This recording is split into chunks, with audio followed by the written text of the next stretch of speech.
Hi friends, today నేను మైసూర్ బజ్జీ ఎలా తయారు చేసుకోవాలో చూపిస్తున్నాను అనమాట. అంటే హోటల్ స్టైల్లో ఇలా ప్లఫీగాను లోపల అలా పిండి పిండిగా రాకుండా ఉండాలంటే ఏ విధంగా చేసుకోవాలో నేను మీకు ఇవాళ చూపిస్తాను అనమాట. దానికోసము 2 కప్స్ కర్డ్, మనం ఏ ఏ కప్పుతో తీసుకుంటున్నామో సేమ్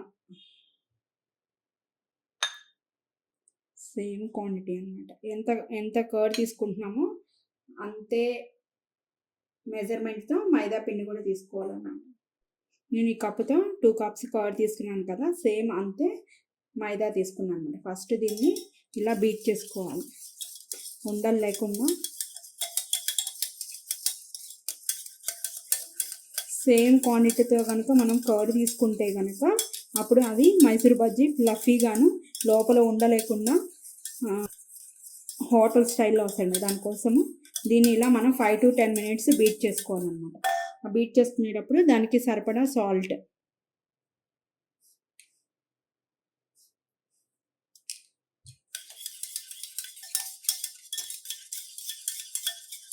ఇలా 5 to 10 minutes ఉండలేకుండా కర్డ్ మొత్తము ఇలా బీట్ చేసుకోవాలన్నమాట.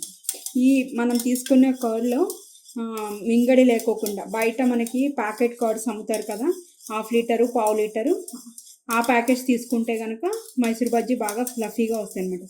మనం ఇంట్లో తోడు పెట్టుకున్న పెరుగుతో దాని మీద మింగడి ఉంటుంది కాబట్టి దానివల్ల కొంచెం పేలటము అలాంటివి ఉంటాయి అన్నమాట. ఈ విధంగా కనుక మనము ఇలా బయట కర్డ్ ప్యాకెట్ తీసుకుంటే కనుక అవి మైసూర్ బజ్జీలు ఎప్పుడూ పేలవు అన్నమాట.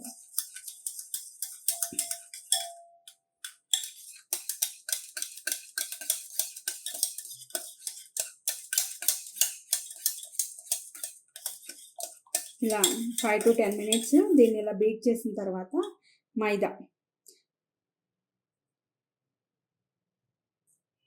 నేను ఈ కప్పుతో 2 కప్స్ కర్డ్ తీసుకున్నాను, సేమ్ క్వాంటిటీ 2 కప్స్ మైదా తీసుకున్నాను అన్నమాట. దీన్ని ఈ విధంగా బీట్ చేసుకోవాలి.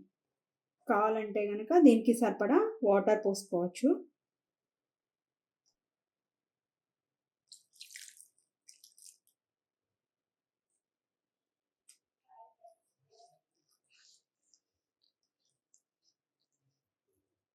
మనకి చూసుకుంటూ వాటర్ కలుపుకోవాలన్నమాట.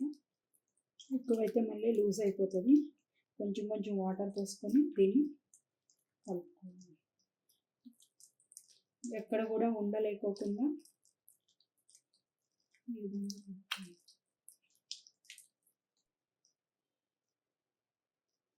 మనం ఈ విధంగా కనుక సేమ్ క్వాంటిటీ ఇలాగే సేమ్ ఎలా తీసుకున్నామో నేను చెప్పిన విధంగా కనుక అది సేమ్ మెజర్మెంట్స్తో వేస్తే కనుక మైసూర్ బజ్జీలు చాలా ఫ్లఫీగాను వస్తాయి, హోటల్ స్టైల్లో వస్తాయి అన్నమాట. లోపల ముద్ద అన్నది ఉండదు.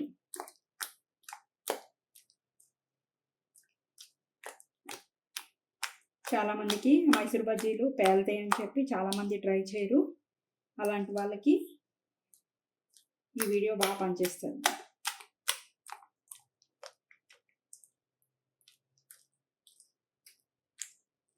ఇలా 5 to 10 minutes దీన్ని మనం బాగా కలుపుకోవాలి.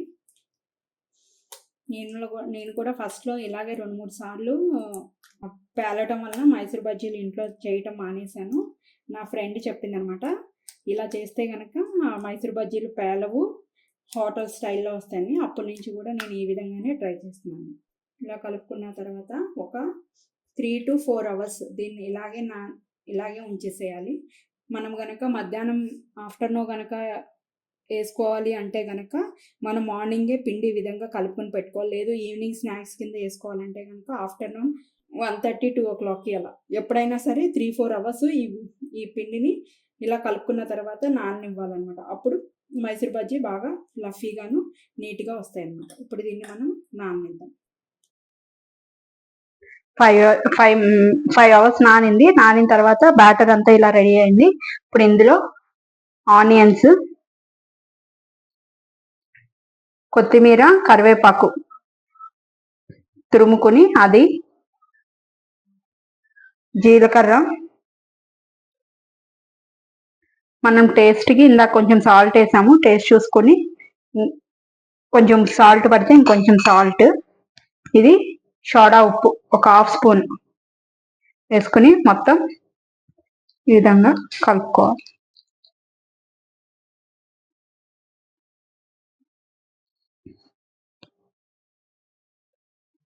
పొయ్యి వెలిగించుకొని బాండి పెట్టుకోవాలి. ఆయిల్ పోసుకొని ఆయిల్ హీట్ అయ్యే వరకు, ఆయిల్ హీట్ అయిన తర్వాత అప్పుడు మనం మైసూర్ బజ్జీలు వేసుకుందాం. ఆయిల్ హీట్ ఎక్కింది, ఇప్పుడు ఒక్కొక్కటి వేసుకుందాం. ఫస్ట్ ఆయిల్ కాగిందో లేదో అని చెప్పి ఫస్ట్ ఒక బజ్జీ వేసుకొని చూసుకుందాం. ఆయిల్ కాగిపోయింది.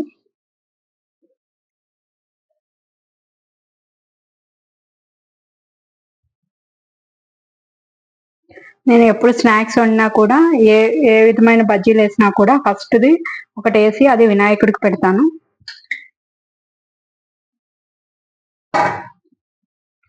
ఆయిల్ సిమ్లో పెట్టుకొని ఇప్పుడు ఒక్కొక్కటి నీట్గా వేసేసుకోండి.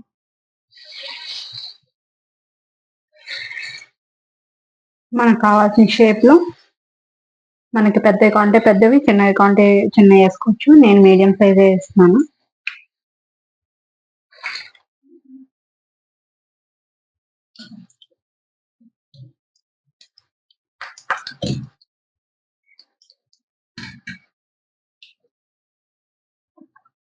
ఇలా గోల్డెన్ బ్రౌన్ వచ్చే వరకు ఫ్రై చేసుకోవాలి. ఫ్రై చేసుకున్నాక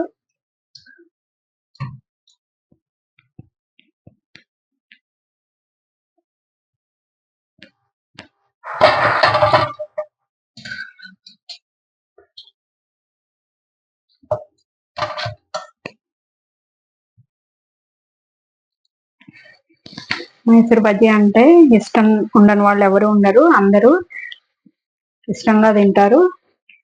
పిల్లల దగ్గర నుంచి పెద్దవాళ్ళు అందరికీ ఇష్టమే మైసూర్ బజ్జీలు.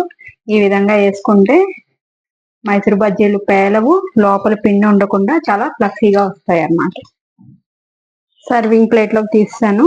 ఇప్పుడు చూపిస్తాను ఎలా వచ్చినాయో. చూడండి, లోపల పిండి అనేది లేదు, ఎంత ఫ్లఫీగా ఉందో మైసూర్ బజ్జీ.